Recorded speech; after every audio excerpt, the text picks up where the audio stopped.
For more, France 24's international affairs commentator Douglas Herbert joins me on set now. Good morning, Doug. Morning.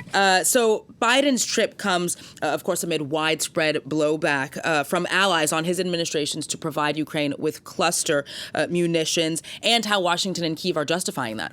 Yeah, well, first of all, you're right. 123 countries have signed on to a now 15-year-old convention banning cluster munitions. And they did so because these aren't just any weapons. They're bombs that break into small bomblets dispersed over a wide area of the battlefield, and also clearly in areas where civilians after the war will be walking around.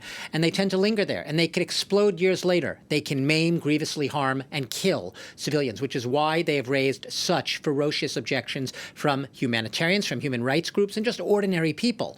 The criticism against them, in a nutshell, is, look, just because Russia is accused of atrocities such as rape, such as torture, such as executing civilians, among other war crimes, doesn't mean that Ukraine should stoop to the same level, that there should be this issue of a just war, that there is a moral high ground and there is a benefit to retaining that moral high ground, which you will completely be deprived of if you start doing what your enemy does and using cluster munitions. So yes, has Russia been accused of using these massively since the beginning of the war, cluster bombs? Absolutely. Have they been accused of using them indiscriminately in heavily populated civilian areas? Yes, as well.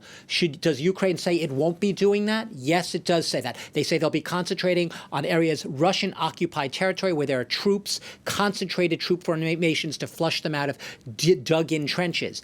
Now, moving on. All of those arguments aside, what the allies are saying, and 2/3 of NATO allies have signed on to this convention, are basically no. Take Spain. It says no to cluster munitions, yes to Ukraine's legitimate defense. Now, Ukraine, as you would surmise, will say that this is part of our legitimate defense. But other countries, Germany is taking a stance right now. They do not use or produce cluster munitions. They will not ship and supply others with cluster munitions.